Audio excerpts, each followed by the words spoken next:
चलिए, तो देखिएगा, सबसे पहले हम समझते हैं कि भारतीय इतिहास का क्रम कैसा रहा है। ठीक है, तो देखिए, भारतीय इतिहास या भारत के इतिहास को जो पढ़ते हैं तो इसको पढ़ने से पहले इसके सिस्टम को समझते हैं कि भारतीय इतिहास का क्रम कैसा रहा है। देखिए, इस 2 से 3 हज़ार सालों को हम देखेंगे, जिसमें हम देखेंगे कि किस प्रकार से भारत में मानव का जो अधिशेष हुआ है, यानी कि मानव का अवशेष मिले हैं, या मानव जो है यहाँ पर किस तरीके से आदि मानव के रूप में क्रमवत आता चला गया। ठीक है, और उसके बाद देखिएगा धीरे धीरे हम किस तरीके से विकास के क्रम पर आगे बढ़ते गए। ठीक है, यहाँ पर 2 बातें समझने योग्य है। पहली बात ये कि जब इतिहास को पढ़ा जाता है तो इतिहास को पढ़ने के लिए हम किस प्रकार के साक्ष्यों का प्रयोग करते हैं या एविडेंस का प्रयोग करते हैं, क्योंकि हमारे पास टाइम मशीन नहीं है अभी। ठीक है, तो ऐसी स्थिति पर हम ये बात समझ पाते हैं कि हमारा जो तरीका है पढ़ने का, तो हम मूल स्रोत के तौर पर देखते हैं कि हमारे पास मूल स्रोत या बेसिस क्या है। ठीक है, यानी उस समय की जानकारी को प्राप्त करने का बेसिस क्या है। ठीक है, उस पे जाने से पहले मैं आपको बताऊंगा कि जब हम भारत का इतिहास देखते हैं तो उसके कुछ क्रमों को हम बांटते हैं कुछ इस प्रकार से। ठीक है, सबसे पहले देखिएगा कि यदि हम लोग उसके सिनॉप्सिस को देखते हैं, कि इसका एक परिचय देखते हैं, तो भारत के इतिहास इन्हीं गणनाओं पर रखी गई हैं कि किस प्रकार से हम जो है डेवलप होते चले गए।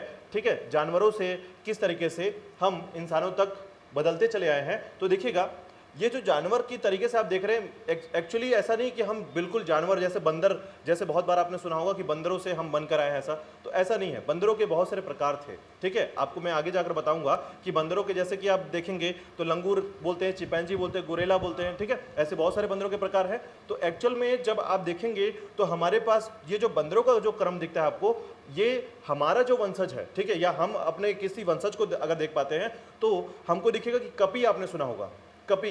ठीक है, जिसमें हाथों की लंबाई ज़्यादा और पैरों की लंबाई थोड़ी छोटी हुआ करती थी। ठीक है, उस प्रकार उनमें थोड़ा विस्तार दिखेगा। मतलब इस तरीके से हम पहले झुक कर चला करते थे, और पहले तो चारों पैर से चलने की प्रावधान हमारे अंदर थी, और उसके बाद धीरे धीरे हम जो है पैरों से चलना प्रारंभ कर दिए। ठीक है, लेकिन बंदरों के प्रकार में भी हम सबसे समझदार बंदरों के वंशज हैं। ठीक है, आगे आप देखेंगे तो हालांकि चूंकि ये जो है जानवरों से ही रिलेवेंट होता है, लेकिन इस विकास प्रणाली में हम लोग देखते हैं कि धीरे धीरे जो है हम यहां तक इसका विकास क्रम कैसे पहुंच चुके हैं। ठीक है, तो अब देखिएगा आगे थोड़ा सा मैं यहां पर पहले एक क्रम बता दूं मैं आपको इतिहास में। ठीक है, सबसे पहले देखिएगा, देखिए इतिहास को हम लोग 3 भाग में बांटते हैं। ठीक है, जो हमारा हिस्ट्री है तो इसको हम लोग 3 भाग में लेके चलते हैं। ठीक है, पहला भाग क्या है आपका, प्राग ऐतिहासिक काल। ठीक है, तो प्राग ऐतिहासिक काल बेसिकली क्या है, प्री हिस्टोरिक एरा। ठीक है, प्री हिस्टोरिक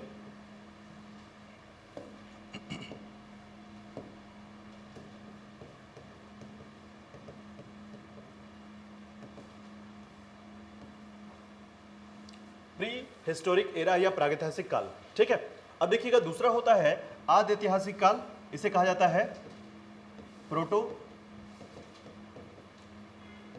हिस्टोरिक एरा। ठीक है, और ये होता है आपका ऐतिहासिक काल जिसे हम कहते हैं हिस्टोरिक एरा। ठीक है, तो अब इसको समझिएगा सबसे पहले कि प्री हिस्टोरिक एरा या प्रोटो हिस्टोरिक एरा या फिर हिस्टोरिक एरा क्या होता है। ठीक है, इसको कैसे समझेंगे, तो देखिए बेसिकली क्या है, हम लोगों ने ये देखा है कि इतिहास को पढ़ने के लिए हम इसे कुछ दिशा निर्देश में बांटते हैं। ठीक है, इसको बांटने का कारण क्या है, तो हमारे जो ऐतिहासिक लोग रहे हैं, ठीक है, ऐतिहासिक लोग कहने का मतलब है कि ऐसे राइटर, ऐसे लेखक जिन्होंने इतिहास को लिखने की संभावना को व्यक्त किया और साथ ही साथ ये बताया कि हमारे इतिहास को किस तरीके से गठित किया जा सकता है। क्योंकि होता क्या था कि भारत में इतिहास को लिखना या भारत में इतिहास को समझना बहुत मुश्किल था। कारण क्या था कि साक्ष्यों का अभाव। ठीक है, यानी एविडेंस की कमी होने के कारण हमारे पास इतिहास हमारा कमजोर हो गया था। ठीक है, लेकिन धीरे धीरे जो बाहरी जब हमारे क्षेत्र में आक्रमण हुआ और धीरे धीरे जब हमारे लोग या बाहर के जो लेखक हमारे यहाँ आए तो हमें कैलेंडर या फिर जो दिनों की जानकारी मिल पाई है प्रॉपर तरीके से। ठीक है, हालांकि हमारे पास ये जानकारी वैदिक सभ्यता में बिल्कुल खुल कर दिखती है, लेकिन होता क्या है कि जब आप अपने इतिहास को देखते हैं तो इतिहास को समझने के लिए हमें 3 बातों को समझना होता है। पहला बात ये कि जब हम लोग इतिहास को 3 भागों में बांटते हैं, ठीक है, हमारे इतिहास को 3 भागों में बांटा गया, प्रागैतिहासिक काल इसे कहा जाता है प्री हिस्टोरिक एरा, दूसरा कहा जाता है प्रोटो हिस्टोरिक एरा या आद ऐतिहासिक काल, और तीसरा है आपका ऐतिहासिक काल या हिस्टोरिक एरा के नाम से जाना जाता है। ठीक है, अब देखिएगा जब इतिहास को हम देखते हैं तो इसका मतलब ये क्या है या प्राग ऐतिहासिक काल क्यों कहा जाता है इसे। ठीक है, तो देखिए इतिहास से पहले का समय, ठीक है, जहां पर यह समझिएगा कि हम इसको इतिहास में क्यों शामिल नहीं कर सकते, क्योंकि हमारी किताबों में लिखने के लिए इसकी भाषा को समझना बहुत मुश्किल है। ठीक है, इवन आप ये कह सकते हैं कि प्राग ऐतिहासिक काल जो है इसमें जो साक्ष्य प्राप्त हुए या एविडेंस प्राप्त हुए हैं, ठीक है, उसमें लिपि की जगह पर आपको क्या दिखेगा, साइन दिखेगा या चिन्ह दिखेंगे, ठीक है। यानी यहां पर लिपि में किसका प्रयोग किया गया है, चिन्हों का प्रयोग किया गया है। और सामान्य तौर पर आप देखेंगे ये कि यहां पर जो है आपको लगभग सिर्फ साइन का स्थान दिखेगा, यानी साइन दिखेंगे, चिन्ह दिखेंगे, और आप इसको कोड नहीं कर सकते हैं, याद रखिएगा, ठीक है। आप इसको कोड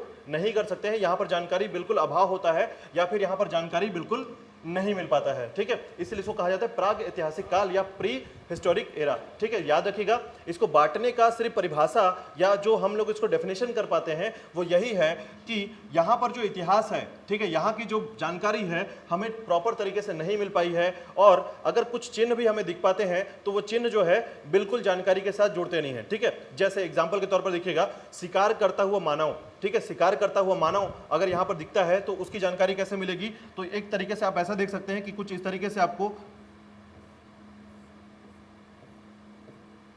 कुछ इस तरीके की आकृति दिख जाएगी, जिसमें एक मानव की आकृति दिख रही है और उसमें हाथ में भाला या डंडा लिया हुआ है, और सामने की तरफ एक जानवर का चित्र आपको दिख जाएगा कुछ इस तरीके का, ठीक है, कुछ इस तरीके का। तो उससे हम ये एज्यूम कर लेते हैं कि ये जो है शुरुआती दौर में कैसा था, केवल शिकार के समय की बात है, और आप जो है डंडे या फिर पत्थरों के माध्यम से क्या करते थे, शिकार किया करते थे, ठीक है। तो प्राग ऐतिहासिक काल जिसे हम कह पाते हैं प्री हिस्टोरिक एरा, इसमें साइन जो होता है, ठीक है, इसमें जो साइन होता है केवल उसकी जानकारी मिल पाती है, और हम इसको डिकोड नहीं कर पाते, केवल हम समझ पाते हैं कि ये जो है किसकी आकृति है, ठीक है। यानी कि यहां पर साक्ष्य का अभाव है, याद रखिएगा, ठीक है। अब देखिएगा, दूसरी बात करते हैं हम लोग आदि ऐतिहासिक काल का। तो आदि ऐतिहासिक काल को याद रखिएगा कि आदि ऐतिहासिक काल में हमें लिपि की जानकारी मिल पाती है, यानी कि हम इस समय जो है कुछ लिखे हुए कुछ वर्ड हमें दिख पाते हैं, लेकिन हम इसको डिकोड नहीं कर सकते हैं। यानी कि अब यहां पर समझिएगा, कोड और डिकोड क्या होता है। हम डिकोड की बात करते हैं तो डिकोड क्या होता है, बेसिकली जब हम किसी लिपि को देखते हैं, ठीक है, जब हम किसी लिपि को देखते हैं तो लिपि को समझने के लिए, याद रखिएगा, जब लिपि को समझने के लिए हम प्रयोग में लाते हैं कि किस तरीके से मानव आज के समाज में जीवन को जी रहा है, तो हम ये देखते हैं कि आज ऐतिहासिक काल या प्रोटो हिस्टोरिक इरा जो है, ठीक है, प्रोटो हिस्टोरिक इरा जो है, ये अपने समय में डिकोड नहीं किया जा सका। इस समय की जो भी आपको लिपि दिखेगी उसे हम डिकोड नहीं कर पाते हैं, ठीक है। तो याद रखिएगा, इसे हम डिकोड नहीं कर पाते हैं, यही सबसे बड़ा इंपॉर्टेंस है इसका। इस समय हमको किसी प्रकार का लिपि नहीं मिला है साक्षी तौर पर, और इस समय हमको लिपि मिला लेकिन हम उसको क्या किए हैं, डिकोड नहीं कर पाए, पढ़ नहीं सकते। आज भी याद रखिएगा, जैसे आप सिंधु घाटी सभ्यता के क्रम पर देखते हैं आगे, ठीक है, तो यहां पर देखिएगा सिंधु घाटी सभ्यता या फिर जो सिंधु घाटी सिविलाइजेशन है, ठीक है, उस समय की जो हमें लिपि प्राप्त हुई है, ठीक है, हम उसे डिकोड नहीं कर पाते हैं, इसलिए उसको कहां पर रखते हैं हम लोग, आदि ऐतिहासिक काल में रखते हैं, ठीक है। अब देखिएगा, इसके बाद अगर हम आदि ऐतिहासिक काल के बाद ऐतिहासिक काल में चलते हैं तो ऐतिहासिक काल का क्रम क्या होता है, यहां पर याद रखिएगा कि यहां पर हम उसे या उस पूरी घटनाक्रम को ऐतिहासिक काल में रखते हैं जिसको हम पढ़ सकते हैं, और इसी से हमारी किताबें लिखी जा चुकी हैं, ठीक है। तो सबसे पहले याद रखिएगा, प्रागैतिहासिक काल में लिपि के साक्ष्य नहीं मिले हैं, कुछ साइन प्राप्त हुए, यहाँ पर चिन्ह प्राप्त हुए हैं, ठीक है, और यहाँ पर हमारे पास क्या मिला है, लिपि प्राप्त हुआ है, ठीक है, लिपि प्राप्त हुआ है, ठीक है। तो यहाँ पर जो लिपि प्राप्त हुआ है उस लिपि को हम पढ़ नहीं सकते हैं। आज भी हमारे वैज्ञानिक, इस जो आर्कियोलॉजिस्ट प्रॉपर जो लोग काम कर रहे हैं आर्कियोलॉजिस्ट में, वो लोग आज भी कोशिश कर रहे हैं कि आदि ऐतिहासिक काल के समय की जो लिपि है उसको डिकोड किया जा सके, ताकि हम ये समझ पाएं कि जो मनुष्य का सिविलाइजेशन है, सभ्यता है, वो कितना ज़्यादा डेवलप था उस समय में। हालांकि हम जो चीज़ देख पाते हैं उस समय, जो चीज़ हमें साक्ष्य के तौर पर मिली है, ठीक है, सिंधु घाटी सिविलाइजेशन की बात आपने सुनी होगी कि उस समय जो है बड़े बड़े फूड स्टोरेज ऐसा मतलब सिस्टम था उस समय, ठीक है, 90 एंगल्स पे कटते हुए आपके सड़क थे। तो हम उस समय के सिविलाइजेशन को समझ जरूर पाते हैं, लेकिन उस समय जो लिखी हुई साक्ष्य है हमारे पास, लिपि जो है, ठीक है, इंस्क्रिप्शन जो है उस समय का, उसे हम नहीं पढ़ पाते हैं, उसे डिकोड नहीं कर पाते हैं, क्योंकि उसकी जो भाषा है उन लोगों ने, ठीक है, उस समय जो लिखने की, अभी चूंकि आप पढ़ेंगे आगे जाकर कि सिंधु घाटी सिविलाइजेशन या सभ्यता जो है वो किस तरीके से लिखा जाता है, उस समय लिखने की या पढ़ने की प्रणाली कैसी थी, तो आपको पता चलेगा ये कुछ इस तरीके से थी। यानी आपको दिखेगा कि आप दाएं से बाएं लिखते थे उस समय, ठीक है, या उस समय लिखने की प्रणाली अलग हुआ करती थी, ठीक है, मतलब उस समय जो लिपि आपको दिखेगी तो हम डिकोड नहीं कर पा रहे, लेकिन हम कोशिश कर रहे हैं कि सीखने की संभावना हम उसको व्यक्त कर रहे हैं, ठीक है। तो आदि ऐतिहासिक काल को थोड़ा सा यहां पर याद रखिएगा कि प्रोटो हिस्टोरिक इरा जो है वो कैसे चलता था, ठीक है। अब हम लोग ऐतिहासिक काल की बात करते हैं तो भारत के ऐतिहासिक काल का क्रम जो रहा है, ठीक है, भारत के ऐतिहासिक काल का जो क्रम रहा है उस क्रम में आपको जितनी भी लिपि मिलेंगे, इंस्क्रिप्शन मिलेंगे, साक्ष्य मिलेंगे, इसको डिकोड कर लिया गया है, ठीक है, और डिकोड करने के बाद हमारे पूरे इतिहास में से लिखा जा चुका है। इसे कहते हैं ऐतिहासिक इरा या हिस्टोरिक इरा, ठीक है। तो ऐतिहासिक काल याद रखिएगा, 3 कालों में हमारे भारत के इतिहास को बांटा गया है। हालांकि हम विश्व के इतिहास को भी इसमें पढ़ पाते हैं, लेकिन हम भारत के इतिहास को अगर हम देखें तो उस जगह पर हमको दिखता है कि ऐतिहासिक, आदि ऐतिहासिक और ऐतिहासिक क्रम पर इसको बांटा गया है, 3 क्रम पर, ठीक है। अब देखिएगा प्राग ऐतिहासिक का जो क्रम रहा है इसको थोड़ा सा याद रखिएगा कि प्री हिस्टोरिक इरा को वापस 3 भागों में बांटा गया है, ठीक है, 3 भागों में बांटा गया है। अब इसको 3 भागों में बांटने का कारण क्या है मैं समझा देता हूं आपको। देखिएगा बेसिकली ये स्टोन एज है, ठीक है, बेसिकली ये स्टोन एज है, याद रखिएगा। अब जब हम स्टोन एज की बात करते हैं या स्टोन एज की बात करते हैं तो इस समय जो है स्टोन एज जो है इसको बांटा गया क्यों, अब समझिएगा। सबसे पहले मैं एग्जांपल में समझाता हूं आपको। अब देखिए होता क्या था, इसको बेसिकली हिंदी में कहा जाता है पाषाण काल, पत्थरों का काल या स्टोन एज, ठीक है। स्टोन एज इसको क्यों कहा गया, क्योंकि इस समय देखिए मैं आपको बता देता हूं कि आप जब भी, अभी जैसे हम लोग इस काल को क्या बोलते हैं, अभी जो ये काल चल रहा है या हमारा जो ये एज चल रहा है, इरा चल रहा है, इसको हम बोलते हैं एआई एज, एआई एज। क्यों एआई कह रहे हैं हम लोग इसको, क्योंकि सब कुछ आर्टिफिशियल इंटेलिजेंस में जुड़ता चला जा रहा है। हमारे दुनिया के लिए आज ना मिट्टी इंपॉर्टेंट है, ना पत्थर इंपॉर्टेंट है, ना पेड़ इंपॉर्टेंट है, ना ही किसी भी तरीके का इंपॉर्टेंस नहीं दी। लेकिन आप देख पा रहे हैं कि एआई जो है अब धीरे धीरे सभी के दिमाग पर बैठता चला जा रहा है और हमारा यूज जो है अभी अब एआई के क्रम पर चला जाता जा रहा है, ठीक है। इसका मतलब ये है कि हम एक काल को ये देखते हैं कि 100 साल या 200 साल या 500 साल के बीच में जो भी ऐसे इंपॉर्टेंट चीजें आती हैं उस समय, यानी कि मनुष्य अपने जीवन को जीने के लिए जिस प्रकार से किसी भी चीज या वस्तु का प्रयोग करता है वो उस समय का सबसे महत्वपूर्ण वस्तु कहलाता है, ठीक है। तो इस समय जीवन जीने के लिए आपको सबसे बड़ी क्या संभावना मिली थी, पत्थर, ठीक है। यानी शुरुआती दौर पर पत्थरों का प्रयोग करते हुए देखिए आप आग लगा चुके हैं पत्थरों से, आपने हथियार बनाया पत्थरों से, ठीक है। जितने भी प्रकार से आपने पत्थरों का प्रयोग किया, उन पत्थरों के प्रयोग के कारण ही इसको क्या कहा गया है, स्टोन एज कहा गया है, ठीक है। तो पैलियोथिक याद रखिएगा, पूरा पाषाण काल को कहा जाता है पैलियोथिक, ठीक है, स्टोन एज। या फिर याद रखिएगा कि अगर हम लोग पूरा पाषाण काल को पहले समझने की कोशिश कीजिए कि पूरा पाषाण काल बेसिकली है क्या चीज, ठीक है। तो सबसे पहले याद रखिएगा कि हम इसको बोलते हैं कि अज्ञात काल से, यानी जिसकी जानकारी हमें नहीं है कि ये प्रारंभ कहां से हुआ है। मैं आपको पहले ही बता चुका हूं कि प्रारंभ की जानकारी हमें इसलिए नहीं हो पाती है क्योंकि उस समय देखिए हम एक तो ऐसी जगह पर है जहां पर उसके साइन से हम केवल बात कर पा रहे हैं, या चूंकि हम लोग केवल साइन को समझ पाते हैं, ठीक है।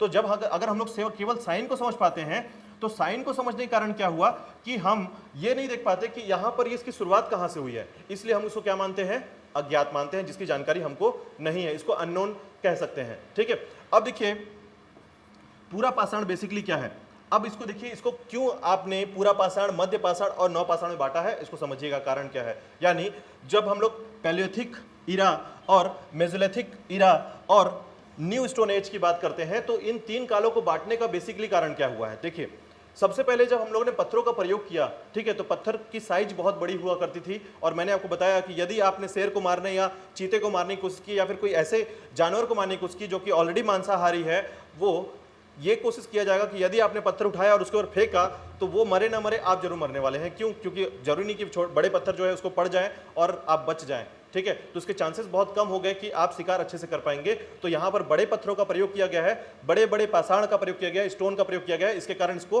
पाषाण काल कहा जाता है। अब देखिए जैसे जैसे आप होशियार हो जाते हैं, होशियार कहने का मतलब है कि आप ऐसे ऐसे चालाक हो जाते हैं कि आप किस तरीके से इस पत्थर का प्रयोग आप बदल सकते हैं। जैसे देखिए इस समय पत्थरों का प्रयोग इसलिए शुरुआत हुआ कि इस समय केवल पत्थरों के प्रयोग से बहुत सारे काम लिए गए, ठीक है। तो पत्थरों के जो काम लिए गए वहां पर याद रखिएगा कि बड़े पत्थर का प्रयोग किया गया यहाँ पर, और इसकी कुशलता की संभावना बहुत कम थी। कुशलता का मतलब ये होता है कि आप जो है पत्थरों का प्रयोग करके सही ढंग से शिकार कर पाए, इसकी संभावना बहुत कम थी, क्योंकि बड़े पत्थरों का प्रयोग करके आप या तो उठा नहीं पाएंगे, कभी कभी ऐसा होगा फिर, ठीक है, या फिर आप उसका प्रयोग कर रहे हैं तो क्या कर रहे हैं, गलत दिशा में फेंक रहे हैं, या फिर उसका शिकार करने की संभावना बहुत कम हो गई है, ठीक है। अब देखिए जैसे ही आप उस पत्थरों का, आपने क्या किया, 2 पत्थरों को आपस में टकराया तो पत्थर के छोटे छोटे टुकड़े हो गए, ठीक है। तो इसमें क्या होगा कि आप चैकोलिथिक का नाम सुने होंगे, चैकोलिथिक, ठीक है। जैसे जैसे पत्थर छोटे होते चले जाएंगे तो उसका नाम पड़ता है चैकोलिथिक। अब पत्थर से क्या हुआ कि पत्थरों के टुकड़े हो गए बहुत सारे, तो पत्थरों के बहुत सारे आकृतियां कट गई, टूट गई। तो टूटने के कारण क्या हुआ कि उसकी छोटी छोटी आकृतियां कुछ नए डिजाइन में आ गई, जैसे जो धारदार हो गई। होता है कभी कभी पत्थर टूट जाते हैं, धार हो जाता है, कभी कभी पैर में भी चुभ जाते हैं, ठीक है। तो वैसे ही क्या हुआ कि मध्य पाषाण काल में पत्थरों की आकृति छोटी हो गई। अब इससे शिकार करना आसान हो गया, ठीक है। पत्थरों को लकड़ियों से बांध करके भाले जैसा प्रयोग में लाया गया, ठीक है। और उसके बाद देखिएगा जब हम इस बात को समझ गए कि शिकार इसे करना आसान हो गया है, तो शिकार को मारकर जब उसके चमड़ियों को बाहर निकालने की बात की जाती थी, चमड़ियों को बाहर निकाला जाता था, क्योंकि हमें पहनने के लिए या ठंडी के समय में चमड़ी की जरूरत पड़ती थी, ठीक है, स्किन की, जानवरों की जो स्किन निकाल दी जाती थी। तो हमने जब उससे एक्स बनाया, ठीक है, कुल्हाड़ी बनाई या फिर कुछ नए नए हथियार बनाए, तो देखिए कैसे किस तरीके से हम डेवलप होते चले गए पत्थरों का प्रयोग करते हुए।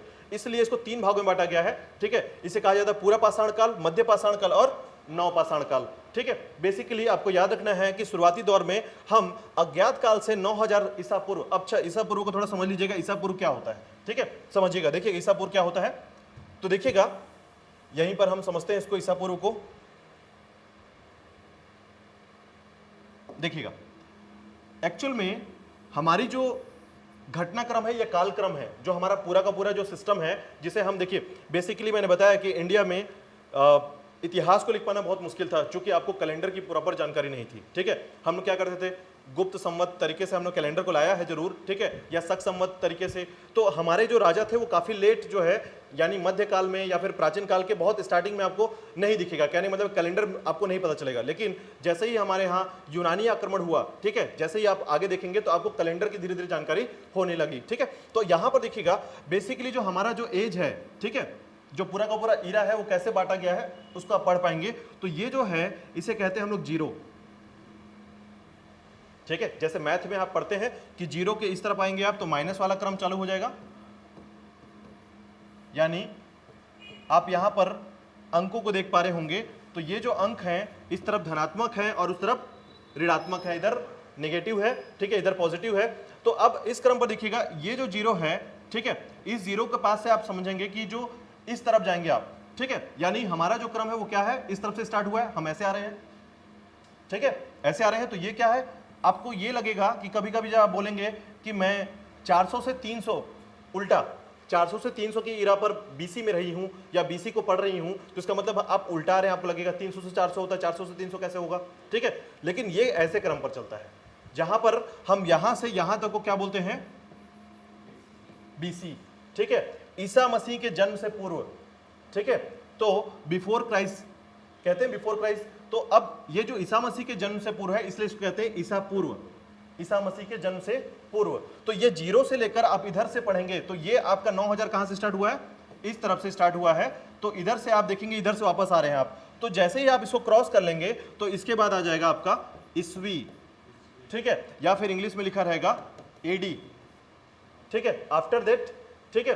तो ईसा मसीह के मृत्यु के बाद आफ्टर डेथ की बात को हम क्या कहते हैं, एडी कहते हैं, ठीक है। और यहां पर याद रखिएगा कि इसको ईस्वी, सन, ऐसे बहुत सारे नामों से जाना जाता है, ठीक है। अभी तो नया चीज भी आ गया, बीईसी भी कहा जाता है, ठीक है। अभी आप नए इतिहास की किताबों में देखेंगे बीईसी लिखा रहेगा। तो ऐसे करके अलग जो नाम है उस पर आप कंफ्यूज मत होइएगा।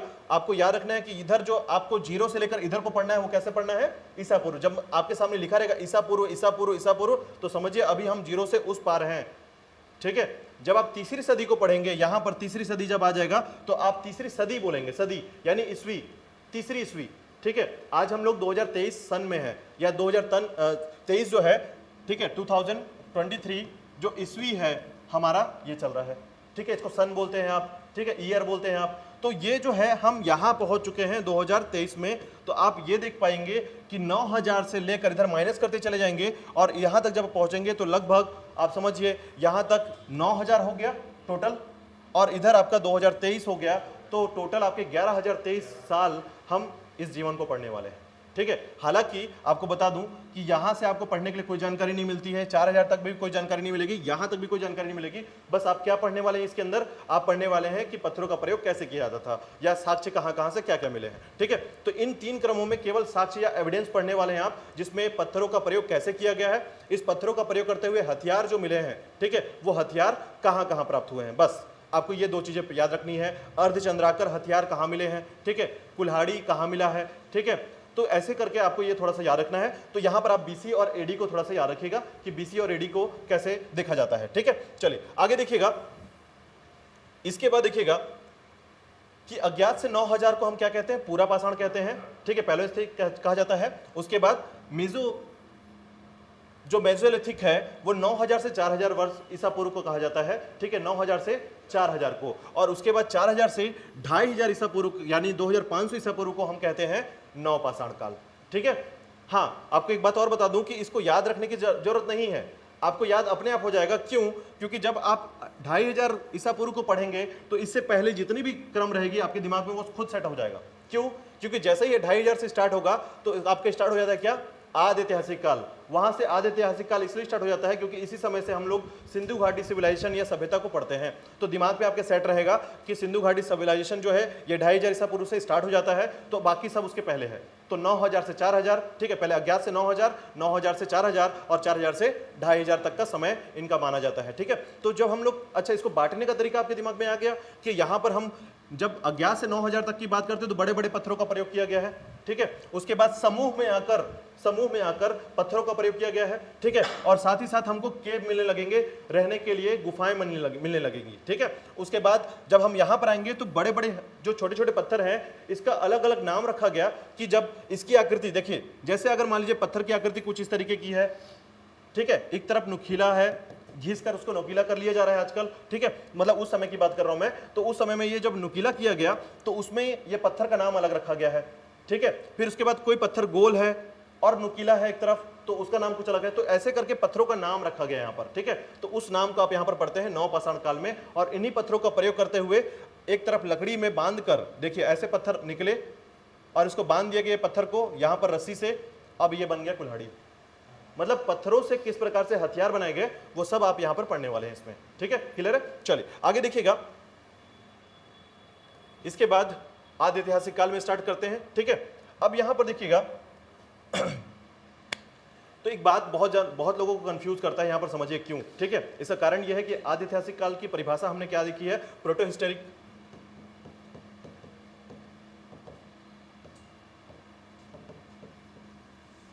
ठीक है, प्रोटो हिस्टोरिक एरा का या एज का जब हम लोग टाइम जोन देखते हैं, ठीक है, इस टाइम जोन का सबसे बड़ा कहानी क्या है समझिएगा। तो मैंने क्या बताया, इस समय लिपि तो प्राप्त हुई है लेकिन उसको हम पढ़ नहीं सकते या डिकोड नहीं कर सकते। लेकिन आप यहाँ पर नोटिस करेंगे कि यहाँ पर वैदिक सभ्यता तो हम पढ़ सकते हैं, हमारे वैदिक सभ्यता में किताबों में लिखा गया है, ठीक है। लेकिन आप यहाँ पर याद रखिएगा, बहुत सारा कंफ्यूजन जो लोगों को रहता है कि वैदिक काल को आदि ऐतिहासिक में रखें या ऐतिहासिक में रखें, क्योंकि इसकी लिपि तो हमको पढ़ संस्कृत में है, हम बिल्कुल पढ़ पा रहे हैं, ठीक है। बेसिकली वैदिक काल का जो समय रहा है या सभ्यता रहा है ये सुश्रुत रहा है। सुश्रुत क्या होता है? केवल जिसको आप सुनकर लिखा हुआ है, ठीक है। ये हमें लिखा हुआ नहीं मिला है, ये हमें मिला है सुनकर, याद रखिएगा, हाँ सुनकर लिखा हुआ, इसलिए हम इसको डिकोड कर पाते हैं, याद रखिएगा, सिर्फ यही अंतर इसमें, ठीक है। तो वैदिक काल जो या वैदिक सिविलाइजेशन है, इस समय जो वेदों की जानकारी हमको मिलती है, ठीक है, वेद जो मिलते हैं पूरे 4 वेद मिलते हैं, जितने इस समय उपनिषद मिलते हैं, ठीक है, वेद या वेदांत मिलता है, ठीक है, वेदांग मिलता है, वेदांत, वेदांग, ये सभी नाम आपको सुनने को मिलेगा और बहुत सारे इसमें साहित्य मिलते हैं, ठीक है। तो इनको क्या किया गया है? सुनकर लिखा गया है, सुनकर। मतलब इस समय क्या होता था कि जो गुरु थे वो अपने शिष्य को सुनाते थे और शिष्य फिर अपने शिष्य को सुनाता था, इस तरीके से क्रमवत चलता चला गया, ठीक है। लिखा हुआ नहीं मिला था, कि ऐसा नहीं कि कहीं पर लिखा हुआ मिल गया, ठीक है। हमने इसको क्या किया है, समराइज किया है, बहुत लेट लतीफ। आपको जानकारी होगा जब आप वेद के बारे में पढ़ेंगे तो आपको बता दूं इसमें 10 मंडल हुआ करते हैं, ठीक है। तो उन 10 मंडलों में आपको दिखेगा कि हम बहुत नए मंडल को देखेंगे तो 10वां मंडल, पहला मंडल, ये सब नए मंडल हैं, बाद में जोड़े गए। दूसरा, तीसरा, चौथा ये पहले जोड़ दिया गया था। तो ऐसे करके क्या है, अलग अलग करके इसको जोड़ा गया है, तब जाकर आपके ऋग्वेद का मंडल जो है वो क्रमबद्ध रूप से 1 से 10 तक हो पाया है, ठीक है। तो आप इसको पढ़ेंगे अभी आगे जाकर कि क्या क्या इसमें नए नई चीजें आपको सुनने को मिलेगी वेदों में, ठीक है। फिलहाल अभी वापस आते हैं तो देखिएगा कि आदि ऐतिहासिक काल में आप 2 कालों को देखते हैं, एक सिंधु घाटी सभ्यता और दूसरा देखते हैं आप वैदिक सभ्यता। बेसिकली आपको बता दूं कि इसकी खोज हमारी बाद में हुई है, सिंधु घाटी सभ्यता की खोज बाद में हुई है, पहले खोज किसकी हो गई थी? वैदिक सभ्यता की। आपको बता दूं कि हमसे पहले अगर आप इस समय देखेंगे तो पहले तो इसको बात समझिएगा कि आदि ऐतिहासिक एरा जो है, ठीक है, या प्रोटो हिस्टोरिकल जो एरा है, इसका जो क्रमवत रूप रहा है वो 2500 से स्टार्ट माना जाता है और 600 ईसा पूर्व तक खत्म माना जाता है, ठीक है। बेसिकली ये जो वैदिक सभ्यता है इसका कुछ हिस्सा आपके ऐतिहासिक में भी पढ़ा जाता है और कुछ हिस्सा आपके आदि ऐतिहासिक में पढ़ा जाता है, ठीक है, क्योंकि ये सुश्रुत ग्रंथ है। सुश्रुत ग्रंथ इसे कहा जाता है जिसे हम सुन के लिखते हैं केवल, ठीक है, लिखा हुआ हमें नहीं मिला था। ठीक है, बात क्लियर है। तो अब समझिएगा कि जो प्रोटो हिस्टोरिक इरा है, ठीक है, प्रोटो हिस्टोरिक इरा है, अगर इस समय हम देखते हैं तो अब सबसे पहले हुआ क्या था, अब समझिएगा कि पूरे विश्व में एक होड़ लगी हुई थी इस बात को देखकर कि सबसे पहले सभ्यता किसके यहाँ चल रही है, यानी सिविलाइजेशन सबसे जगह कहाँ पर है, ठीक है, बेसिकली कहाँ पर है। तो सभी देशों को देखा गया, तो आपने देखा होगा कि कुछ आपने सभ्यता सुना होगा, सुमेरियन सुना है नाम, ईरान की सभ्यता है ये सुमेरियन, याद रख लीजिएगा। कभी कभी पूछा जा सकता है कि ईरान की सभ्यता को हम क्या कहते हैं, या उस समय जो है कौन सी तीन सभ्यता एक साथ देखी जाती हैं, तो तीन सभ्यता एक साथ देखी जाती है, उनका नाम है सुमेरियन, रोमन और आपका सिंधु घाटी, ये तीन सभ्यता एक साथ दिखती हैं, ठीक है। तो मैंने अभी आपको क्या बताया कि एक सभ्यता है जिसकी जानकारी हमको बिल्कुल नहीं थी, तो यानी आपका सिंधु घाटी सभ्यता की जानकारी हमको नहीं हुई थी। अब हमारे पास कौन सी सभ्यता बची, वैदिक सभ्यता।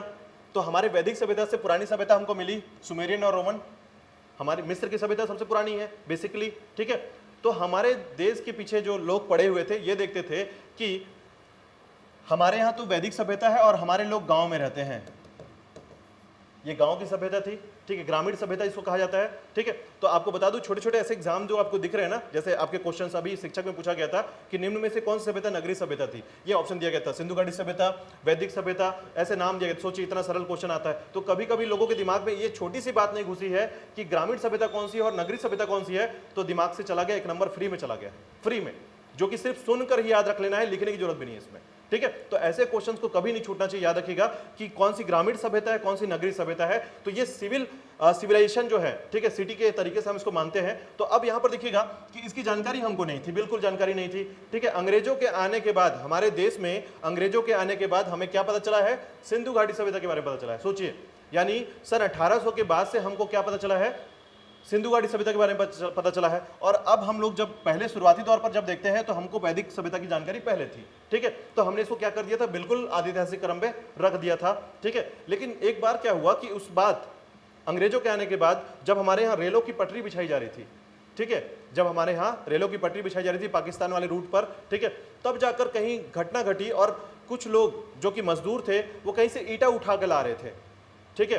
तो इस समय जो अंग्रेज थे, हालांकि पूरी कहानी मैं आपको बाद में समझाऊंगा, तो इस समय जो अंग्रेज थे वो अंग्रेजों ने देखा ये ईंटा कहाँ से ले आ रहे हैं, और उस समय जो है काफी पुरानी ईंटें दिख रही थी उन लोग को, ठीक है। तो ये घटना उनके लिए बहुत नया था कि एक ईंट उस समय 1800 के समय ईंट जो है, ठीक है, वो बना हुआ मिल रहा है उनको। तो उन लोगों ने देखा, ठीक है, जब ट्रेनों को बिछाया जा रहा था तो ईंट की जरूरत पड़ी थी, तो मजदूर जो है कहीं से ईंट उठा के ले आ रहे थे, तब जाकर वहां पर थोड़ी सी एक सिविलाइजेशन की जानकारी की पता चलती है इसमें, ठीक है। लेकिन उस समय भी आपको बता दूं कि उन लोगों ने भी बहुत ज्यादा तवज्जो नहीं दिया इस बात को देखे कि यहां पर कोई सिविलाइजेशन हो सकता है, ठीक है, और लेट लगा।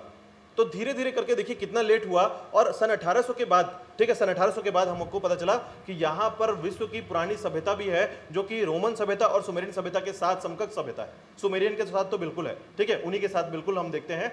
तो अब तब जाकर पता चला कि इससे पुरानी भी हमारे पास कोई सभ्यता है, और भारत जो है ये पूरे देश का विश्व गुरु बन गया। किस बात को लेकर कि जब लोग आदिमानव के तरीके से शिकार कर रहे थे और हमारे यहाँ एक सिविल सभ्यता जो है वो डेवलप हो चुकी थी, ठीक है। और यही कारण है कि बाकी विदेश जो है, यूरोपीय कंट्री जो है, भारत को ये बोलते हैं कि ऐसा नहीं हो सकता, हमारे लोग आए होंगे आपके यहाँ और आपके यहाँ इस तरीके से पूरी सिविलाइजेशन को सेटल किया होगा, ठीक है। कोई ये नहीं मानता है कि हमारी ही सभ्यता थी या भारतीय जो सभ्यता है इतना डेवलप हो सकता है, ठीक है। और जैसे ही हमको ये, चूंकि हमारे यहाँ से अपोज किया गया इस बात को लेकर, ठीक है, कि अब चूंकि ये हमारी भारतीय सभ्यता है या भारत की सभ्यता है, तब जाकर हमारे भारत का जो इतिहास है वो कहीं ना कहीं पूरे के पूरे विश्व के इतिहास में एक छाप बना डाली, ठीक है। तो सिंधु घाटी सभ्यता जब आप पढ़ने वाले रहेंगे तो देखिएगा सिंधु घाटी सभ्यता के बारे में आपको कितने सारे फैक्ट्स यहाँ पर मिलते हैं, ठीक है, आगे डिटेल करेंगे हम लोग। तो देखिएगा इसके बाद आता है आपका वैदिक सभ्यता। तो वेदों की सभ्यता ग्रामीण सभ्यता है, और पूरी तरीके से हम इस तरीके से इसको देखते हैं जहां पर हम जितने ग्रंथ हैं हमारे, जो पूरे के पूरे वैदिक ग्रंथ हैं, उन ग्रंथों को हम देखते हैं, उन ग्रंथों की जानकारी लेते हैं, तो हमें यह जानकारी मिलती है कि जो सभ्यता थी हमारी वो पूरी की पूरी कैसी थी, ग्रामीण थी। और मुख्य तौर पर यहाँ पर जीवन कैसा था, तो आपको दिखेगा जीवन जो है यहीं से हमारा, ठीक है, यहीं से जीवन, भारतीय जो जीवन है वो अलग अलग बदलाव की तरफ चला गया। कारण क्या है, तो दिखेगा वैदिक सभ्यता भी दो भागों में बटा हुआ है, ठीक है। कौन कौन से, ऋग वैदिक काल में और उत्तर वैदिक काल में, ठीक है। अब यहां पर समझिएगा कि जब हम लोग ऋग वैदिक काल का संकलन देखते हैं, ठीक है, ऋग वैदिक काल को कलेक्ट करते हैं, तो उस काल में जब कलेक्शन हुआ हमारा ऋग वैदिक काल का, ठीक है, तो हमारा वो जो समय था उसे कहा जाता है 1500 से 1000 ईसा पूर्व, यानी आपका जो 1500 बीसी है, ठीक है, वहां से लेकर 1000, यानी कि केवल इस क्रम को आप देखेंगे तो टोटल, अगर आप टोटल देखते हैं तो टोटल को भी याद रख लिए। कभी कभी इसका सन पूछा जाता है, जब पेपर बहुत सरल होगा, खासकर रेलवे का या फिर कुछ ऐसे क्वेश्चन पेपर होते हैं जो बहुत सरल आते हैं, तो केवल वैदिक काल का क्रम पूछ लेता है, याद रख लीजिएगा, सन पूछ लिया जाता है, ठीक है। इसका और इसका सन बहुत ज्यादा पूछा जाता है, याद रखिएगा, क्योंकि इसके अभी 5 सन पढ़ने वाले हैं आप, ठीक है। 5 सन क्यों? क्योंकि एनसीईआरटी ने क्या कहा है, एनसीईआरटी ने क्या कहा है, या फिर आपके बहुत सारे ऐसे लेखक हैं, ठीक है, राइटर हैं, उन्होंने क्या कहा है, उनके नाम से आप सुनने को मिलेगा यहाँ पर कि जो आपके जॉन विंस हैं, उन्होंने क्या कहा है, ठीक है। तो बहुत सारे ऐसे लेखक के नाम पढ़ेंगे आप, तो उनका क्रम भी आपको याद रखना पड़ेगा कि किसने कितने सन का बात कहा है, ठीक है। एक्चुअल में जो हमारे यहाँ अप्रूवल है, एनसीईआरटी का अप्रूवल जो है वो 2350 से है, याद रखिएगा, 2350 से 1750 का कहानी हम यहाँ पर लेते हैं सिंधु घाटी सभ्यता के लिए। लेकिन चूंकि इसके बीच में बहुत ज्यादा गैप आ जाएगा, तो हमारा जो इतिहास है वो एक्चुअल बोलता है 2500 से 1500। तो आपको नाम लेकर पूछेगा कि एनसीईआरटी के अनुसार सिंधु घाटी सभ्यता का क्रम क्या है, ठीक है, बाल गंगाधर तिलक के अनुसार क्या है, या फिर इस क्रम से ऐसा पूछा जाएगा, ठीक है। तो कंफ्यूज मत होइएगा, नाम के हिसाब से पूछेगा, और जब नाम के हिसाब से नहीं पूछेगा तो आपका 2500 से 1500 के क्रम पर चलता है ये, ठीक है। अब यहां पर ये तो बिल्कुल डेट चेंज नहीं होगा, आपका 1500 से 600 के बाद चलेगा ये, ठीक है। तो अब समझिएगा यहां पर हुआ क्या था, ये 1000 वर्ष में क्या हुआ है, तो यहां पर हुआ है एक घटना जहां पर लोहे की खोज हो गई है, ठीक है। तो याद है कि कभी कभी पूछ लिया यही जाता है कि लोहे की खोज किस वर्ष में या किस बीसी में हुई है, तो याद रखिएगा 1000 बीसी में हुई है। और यहां पर जीवन जो है अब बदल जाएगा, लोगों की महत्वाकांक्षाएं बढ़ जाएंगी और लोग जो है अब लालच की तरफ आगे बढ़ेंगे, ठीक है। इसका कारण है क्योंकि यहां पर जो है उनको लोहे की खोज एक महत्वपूर्ण कारण तो है ही, साथ ही साथ लोगों के दिमाग में हथियार बनाने की जो परिकल्पना चालू हुई। आपने सुना होगा AK-47 बनाने वाले व्यक्ति ने कहा था कि मैं दुनिया का सबसे बड़ा खतरनाक चीज बना दिया हूं और मुझे इस बात का बहुत ज्यादा गिल्ट है, और उसने बोला कि AK-47 बनाकर मैं अपनी दुनिया की सबसे बड़ी गलती कर चुका हूं, ठीक है। क्योंकि आज तक सबसे ज्यादा किसी बंदूक ने मौत ना ली हो या हत्या ना की हो जितना AK-47 ने कर दी है, ठीक है। तो ऐसी चीजों में बहुत जो लोग आविष्कार करके पछताते हैं, उनमें से एक आविष्कार लोहे की खोज थी, क्योंकि लोहे की खोज उस समय किसी यूज के लिए नहीं, हथियार बनाने के लिए की गई थी। यानी शुरुआती दौर से ही आप देखेंगे कि ये उत्तर वैदिक काल का क्रम क्यों अलग अलग हुआ है। तो आप समझिए यहाँ पर लोग बहुत ज्यादा डिसेंट रहते थे, इनकी प्रणाली बहुत अच्छी थी, लोगों के साथ सहयोग करके चलना, और जो वंशवाद था बिल्कुल नहीं था, यहाँ पर कर्मवाद था, और कर्म के अनुसार जो है ब्राह्मण क्षत्रिय वैश्य शूद्र काम करते थे। जब लोहे की खोज हुई तो पावर एक तरफ बना, राजा के पास पावर आ गया, तलवार आ गई, भाले आ गए, और इस तरीके से हथियार आ गए कि जो लंबे समय तक चलते थे, ठीक है। तो दो लोगों के बीच में युद्ध होने की सबसे बड़ी संभावना आपके लोहे की खोज हुई, ठीक है। उसके बाद देखिएगा यहाँ पर वंशवाद आ गया, ब्राह्मण क्षत्रिय, ठीक है, स्त्रियों की स्थिति गिरने लगी है। तो उत्तर वैदिक काल में बेसिकली क्या है, तो उत्तर वैदिक काल जो है, जब 3 और ग्रंथों को देखते हैं हम लोग, सामवेद, यजुर्वेद और अथर्ववेद को देखते हैं, तो उनका कलेक्शन कहलाता है उत्तर वैदिक काल, ठीक है। अब यहाँ पर जो ब्राह्मण हैं या फिर यहाँ पर जो क्षत्रिय हैं, उनका वर्चस्व ज्यादा हो जाता है, राजा की वैल्यू ज्यादा बढ़ जाती है, राजा को कर देना जरूरी था अब, ठीक है, जिसको बोलते हैं बलि, ठीक है। बलि का मतलब गला काटना नहीं है, यहाँ पर बलि का मतलब होता है टैक्स, याद रखिएगा। यहाँ पर बलि किसको कहते थे, टैक्स को कहते थे। तो यहाँ पर राजा को टैक्स दिया जाता था, और टैक्स अब जरूरी हो गया था, पहले यहाँ पर टैक्स नहीं होता था, आपका जो मर्जी आप दे दो, राजा उसी में जी लेगा, ठीक है। लेकिन यहाँ पर राजा को टैक्स अब जरूरी है, अब वो बोलेगा तो टैक्स पे करना पड़ेगा। तो इस तरीके से यहाँ पर हो गया। कृषि कैसी हो गई, कृषि भी अधिशेष हो गई। अधिशेष कृषि किसे कहते हैं, जो एक्सेस कृषि कहा जाता है या एग्रीकल्चर कहा जाता है, जिसमें जब अनाज आप उतना कमाते, पहले अनाज कितना होता था, जितना आप खाते थे उतना होता था। अभी क्या है, खाते भी है, बचता भी है, ठीक है। तो बचने का है मतलब व्यापार बढ़ गया, अब यहाँ से व्यापार बढ़ना चालू हो जाएगा, ठीक है। तो व्यापार या कॉमर्शियल तरीके से भी आप यहाँ पर डेवलप देखेंगे उत्तर वैदिक काल में। अब उसके बाद राजाओं को अपना क्षेत्र विस्तार करना है, ठीक है, राजा को अपना क्षेत्र बढ़ाना है, तो वो क्या करते थे, यज्ञों के बारे में ज्यादा यहाँ पर डिटेल मिलेगा आपको, और बलि प्रथा बढ़ जाएगी। बलि प्रथा मतलब 2 चीजें समझिएगा, एक बलि का मतलब टैक्स है और दूसरा बलि का मतलब है बलि देना, ठीक है। तो दोनों इस समय बढ़ेगा, तो लोग हो गए परेशान, हर जगह पर खून खून वाली स्थिति आ जाएगी।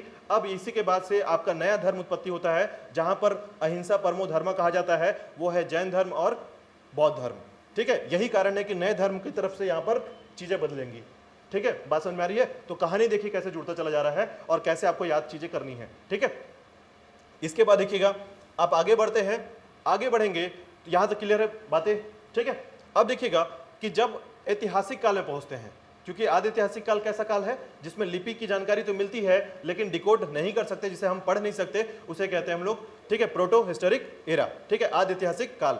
अब देखिएगा इसके बाद जैसे ही आप पहुंचते हैं ऐतिहासिक काल में, हिस्टोरिकल एरा में पहुंचते हैं, तो यहां पर हम इसको कितने भागों में बांटते हैं? 3 भागों में, बेसिकली तीन। क्यों? क्योंकि आप यहां पर इसको नहीं पढ़ने वाले हैं, थोड़ा सा याद रख लीजिएगा, ठीक है, क्योंकि ये जो आधुनिक विश्व है, वर्ल्ड हिस्ट्री जो है, यहां पर हम टॉपिक कवर नहीं करेंगे, लेकिन इसकी जो मुख्य बातें रहेंगी मैं आपको जरूर बताऊंगा इसमें, ठीक है, ये बहुत जरूरी है। अब देखिएगा इसमें होता क्या है कि जब आप जैसे ही इसको देखते हैं कि ऐतिहासिक काल का क्रम देखते हैं तो इसको 3 भागों में बांटा गया है।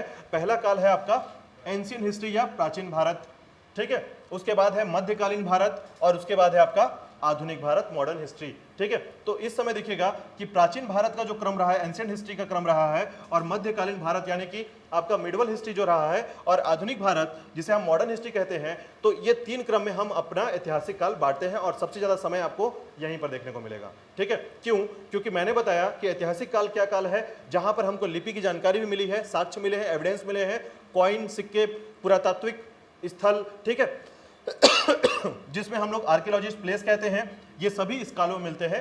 तो पूरी जानकारी हमको यहां पर मिलती है, ठीक है। सबसे पहले प्राचीन काल की बात करते हैं। तो प्राचीन काल में आप देखिए कितने कालों को पढ़ते हैं या क्या क्या चीजें पढ़ते हैं। तो प्राचीन काल में आप यहां तक पढ़ते हैं जिसमें जब वैदिक काल से बाहर निकलते हैं आप, ठीक है। वैदिक काल में क्या हुआ, शुरुआती देखिए, सबसे शुरू में हम लोग वैदिक काल को देखें, थोड़ा सा अभी थोड़ा सा याद करने की कोशिश कर लीजिएगा ताकि हम डिटेल करें तो ज्यादा समझ में आ जाएगा, ठीक है।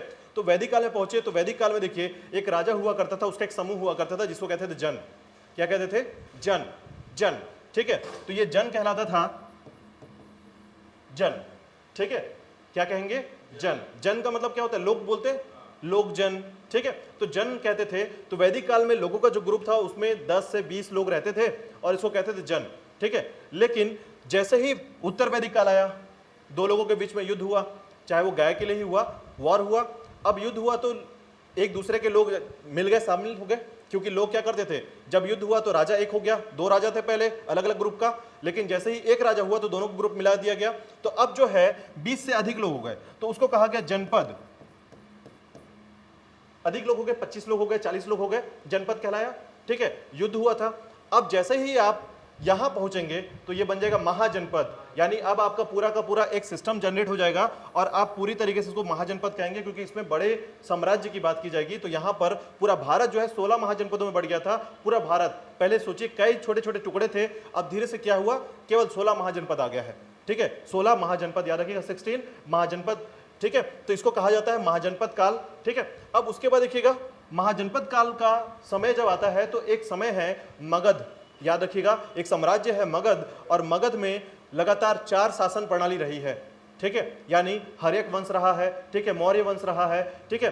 पहले तो नंद वंश था, सबसे पहले नंद वंश की कहानी मिलेगी आपको, ठीक है।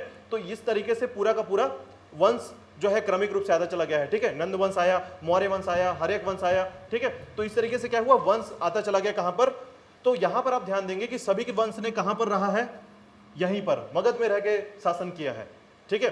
अब इस बात को समझने के लिए थोड़ा हम डीप में जाएंगे, बट एक बात दिमाग में रखिएगा कि भारत में 16 महाजनपद थे, उसमें से मगध भी एक जनपद था। मगध भी एक जनपद है, बिहार का हिस्सा, सुना होगा आप लोगों ने, ठीक है। मगध साम्राज्य बिहार का हिस्सा, पाटलिपुत्र, ठीक है, जिसको आज पटना कहते हैं हम लोग। तो ये पूरा का पूरा हिस्सा अवध, ठीक है, वो पूरा हिस्सा, तो पाटलिपुत्र को अभी क्या कहते हैं, पटना कहते हैं, ठीक है। अब वहां पर देखिएगा आप, गंडक, एक नदी है गंडक, गंगा, ठीक है, गंगा नदी, गंडक नदी, ठीक है। तो ऐसे करके कोसी नदी, ठीक है, बिहार का शोक, ये सभी नदियां जो है बिहार को सेव करती थी, उस समय सेव करती थी, मतलब इनके बीच में था मगध साम्राज्य, ठीक है। अब उसके कारण क्या हुआ कि अगर आपको सबसे पहले ये समझिएगा कि अपना राज्य विस्तार करना है तो आपको ये देखना पड़ेगा कि मेरा राज्य सुरक्षित है कि नहीं है, ठीक है। तो मेरा राज्य सुरक्षित है कि नहीं, तो आपकी नदियां जो है आपको सुरक्षा दे देती थी, कोई आक्रमण नदी के ऊपर नहीं करता था, या नदी से पार करके आपको आक्रमण नहीं करता था, तो आप अपने सेफ खेल लिए, यानी आप अपने तरफ से सेफ हो गए। तो इसका मतलब क्या है, आप दूसरे के यहाँ लड़ने जा सकते हैं। रशिया यूक्रेन में क्या हो रहा है, यही हो रहा है, रशिया उठ के चले जाता है, यूक्रेन क्या लड़ता है, वो यूक्रेन कभी रशिया में नहीं लड़ता है आके, नुकसान हमेशा किसका होगा, यूक्रेन का होगा, क्योंकि आप उसके अंदर घुस के लड़ रहे हैं, जो भी टूटे फूटेगा आपके यहाँ टूटे फूटेगा। मतलब तरीका समझिए, अगर लड़ना है तो इस तरीके से लड़िए, दूसरे घर में घुस के लड़िए, ठीक है, अपने घर में लड़ने मत दीजिए, ठीक है। हालांकि अपने घर में लड़ना ये आपका ज्योग्राफिकल पावर हो सकता है कि आप छिप गए, आपको पता है कि यहाँ से रास्ता कहाँ है, कैसे जाना है, सब ये पता है, लेकिन तोड़ेंगे फोड़ेंगे तो आप ही के घर टूटेगा, ठीक है, वो बात की बात है, समझते हैं। देखिए तो हुआ क्या कि मगध साम्राज्य जो था इतना पावरफुल था कि यहाँ पर जितने शासक हुए हैं सभी पावरफुल थे। इन्होंने हमेशा से क्या किया, अपने क्षेत्र का विस्तार किया है, बढ़ बढ़कर आगे लड़ा है, ठीक है। तो इन्होंने क्या किया, महाजनपद के 16 महाजनपद को तोड़ तोड़ के जितने जितने जितने क्या कर लिया, सबको अपने में शामिल कर लिया, ठीक है। अब इसके पास दो पावर कैसे, पहला मैंने बताया जियोग्राफिकल पावर क्या है, जियोग्राफिकल पावर नदियों का पूरा घेरा हुआ जियोग्राफिकल पावर कहलाया, ठीक है, सभी तरफ से रिवर है, ठीक है। दूसरा पावर था कि ये बिहार है और बिहार के पास का हिस्सा कहलाता है झारखंड, आपको याद होगा, यहाँ पर एक छोटा नागपुर का पठार, ठीक है, और छोटा नागपुर के पठार में दो फायदे चीजें हैं, पहला आपको हाथी मिलेगा यानी एलिफेंट मिलेगा, और दूसरा मिलेगा आपको लोहा या आयरन, ठीक है। तो लोहा और आयरन में आपका एकत्व वर्चस्व हो गया कि पूरे विश्व में भारत में आपके पास लोहा कहां पर सबसे ज्यादा, छोटा नागपुर के पठार पे, वहां से निकाले भाला बनाते चले गए, लंबे लंबे भाला। और दूसरा हाथियों पर युद्ध लड़ना, ये अलग ही कॉन्सेप्ट होता था, घोड़े पे तो बराबर में आगे मार देंगे, हाथी पर कैसे पहुंचेंगे, तो हाथी पर पूरी तरीके से कवच बनाकर देखा होगा आपने कि हाथी के ऊपर पूरा कवच बनाकर दो ठो बस ऐसा छेद छोड़ देते थे भाला फेंकने के लिए या तीर धनुष चलाने के लिए, और बाकी छिप के बैठते थे उसी लोहा की ढाल बनाकर। अब समझिए कि आप बिल्कुल बच के चलेंगे कि नहीं। तो युद्ध में हमेशा कौन जीता था, मगध जीता था, और ऐसे जीते जीते इसने पूरा साम्राज्य बना लिया और इस तरीके से इसका नाम पड़ा मगध साम्राज्य, ठीक है। उसके बाद देखिए मगध जब धीरे धीरे खत्म हुआ, ठीक है, मगध जब धीरे धीरे खत्म होता है तो यहां पर स्टार्ट होता है आपका मौर्य काल, ठीक है, मौर्य साम्राज्य। हालांकि मौर्य साम्राज्य थोड़ा इंपॉर्टेंट है, आप पढ़ेंगे और इसी के अंतर्गत पढ़ेंगे, ठीक है। तो इसके बाद देखिएगा कि मौर्य साम्राज्य में पढ़ेंगे, कलिंग युद्ध के बाद का जो समय रहेगा, तो आप यहां पर पढ़ेंगे कि जैसे जैसे मौर्य यानी अशोक का काल पूरा समय चला है, अशोक का समय, ठीक है, बिंदुसार का समय, ठीक है। तो अब जैसे ही जैसे आप इसको चंद्रगुप्त मौर्य से पूरी कहानी को आगे बढ़ते चले जाएंगे, पढ़ते चले जाएंगे, तो आपको ये दिखेगा कि धीरे धीरे मौर्य काल जो है इसका भी विस्तार काफी लंबे समय तक था। लेकिन इसके बाद जब मौर्योत्तर काल आता है, यानी मौर्य के बाद के काल को हम क्या कहते हैं, मौर्योत्तर काल कहते हैं, ठीक है। तो ये मौर्योत्तर काल कहलाता है। और उसके बाद फिर आपका गुप्त वंश या गुप्त साम्राज्य, और उसके बाद हर्षवर्धन का काल यहां पर आता है, याद रखिएगा। और इसी के समय जो है दक्षिण में इसी के समय दक्षिण में क्या चल रहा था, संगम काल चल रहा था, जिसे हम लोग कहते हैं चोल चेर पांडे, ठीक है, या चेर पांडे चोल।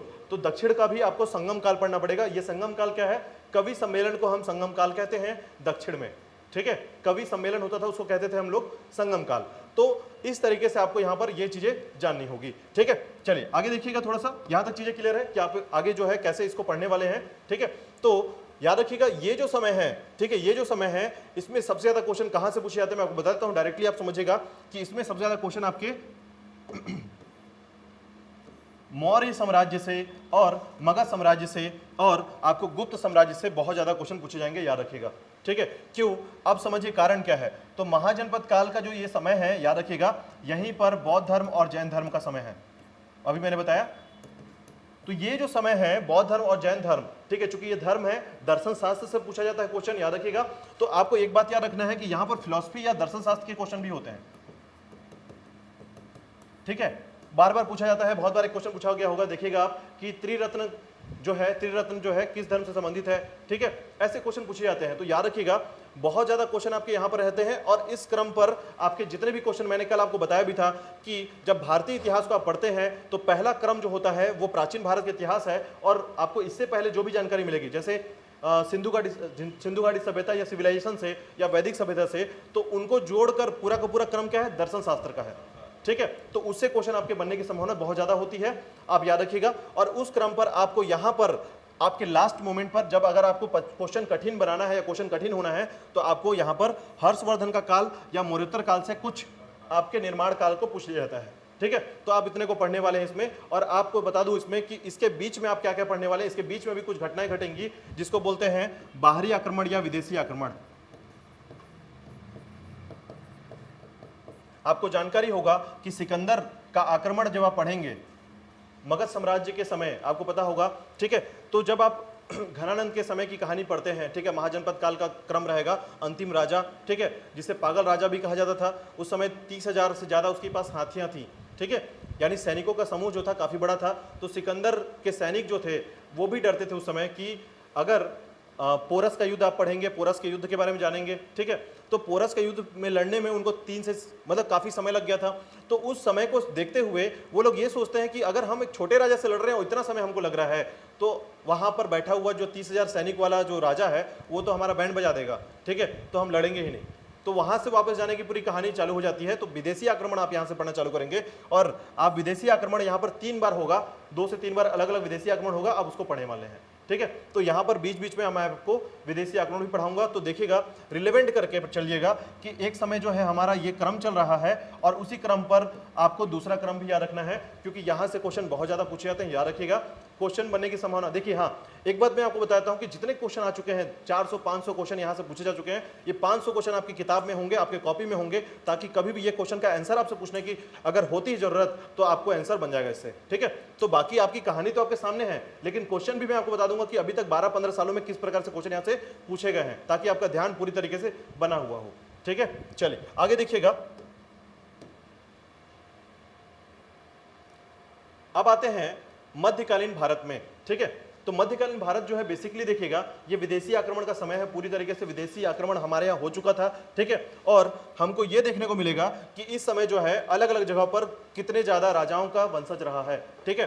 तो मध्यकालीन भारत बेसिकली क्या रहा है, इसको आप समझिएगा 8 से 12वीं शताब्दी को हम पूर्वी मध्यकाल, ठीक है, यानी पहले का समय, ठीक है।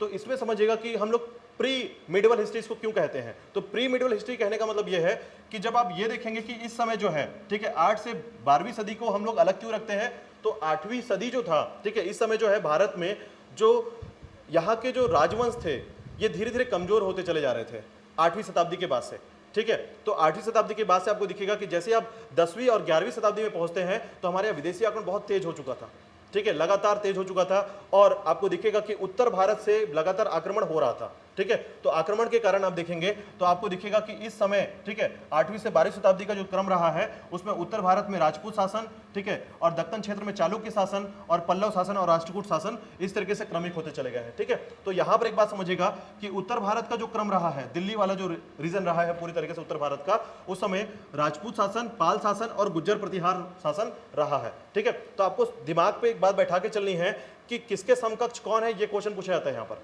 ठीक है। यानी अगर राजपूत की बात करेंगे तो राजपूत के बाद कौन आया, पाल आया, फिर उसके बाद गुज्जर प्रतिहार आया है, ठीक है, इसका नाम है गुज्जर प्रतिहार वंश।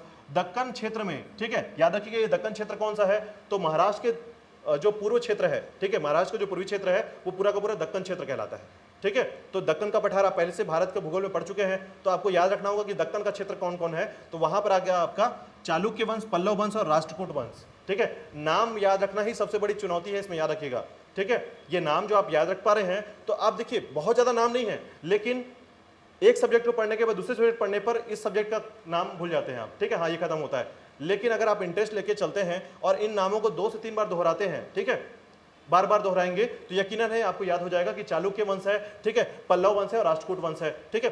दक्षिण भारत में देखिएगा चेर, पांडे, चोल आप जो है इसको पढ़ते हैं, और आगे देखिएगा यहीं पर एक डेवलप होता है शाही चोल, ठीक है, जो कि बहुत बड़े तौर पर डेवलप होता है आपका शाही चोल, ठीक है।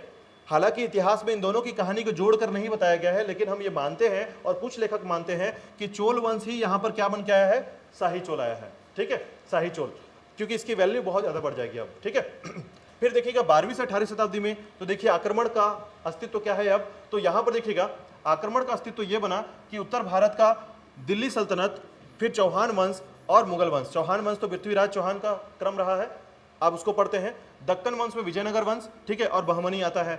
फिर दक्षिण भारत में चेर और देवगिरी के यादव, याद रख लीजिएगा देवगिरी के यादव, जहां पर अलाउद्दीन खिलजी, ठीक है, अलाउद्दीन खिलजी ने आक्रमण किया था, ठीक है, तो उसके बारे में आपको मिलेगा यहाँ पर पढ़ने के लिए। और वारंगल के काकती वंश, जो अभी हम लोग अपने ही राज्य में काकती वंश को पढ़ते हैं, अन्नमदेव के बारे में पूरी कहानी आती है इसमें, ठीक है। तो काकती वंश का वो रुद्रमा देवी वाला जो पूरा वंश है आपको यहाँ पर सुनने को और पढ़ने को मिलेगा, ठीक है, यहाँ पर। फिर द्वार समूह के होयसल वंश, द्वार समूह के होयसल वंश, ये दक्षिण भारत के वंश है, याद रख लीजिएगा, इसे दक्षिण भारत का वंश कहा जाता है, जिसमें हम 12 से 18वीं शताब्दी तक इन वंशों को पढ़ते हैं, इनका डिटेल करेंगे, ठीक है। तो आप इसको देखिए, इतने छोटे क्रम पर आप पढ़ेंगे इसको, और लेकिन जब आप इसको पढ़ना स्टार्ट करेंगे तो आपको दिखेगा कि इसके एक टॉपिक में कितने सारे फैक्ट्स निकल कर आते हैं, ठीक है।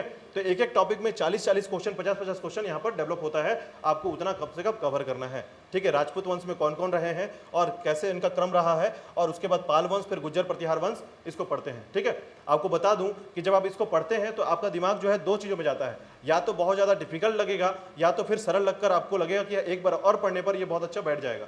ठीक है, तो आप इसको सेटलमेंट करेंगे अपने तरीके से, थोड़ा मेहनत करके। ठीक है, बाकी कहानियों पे तो हम इसको लेकर चलेंगे ही। चलिए आगे देखिएगा। इसके बाद मध्यकालीन भारत के बाद आप पहुंचते हैं कहां पर, आधुनिक भारत में।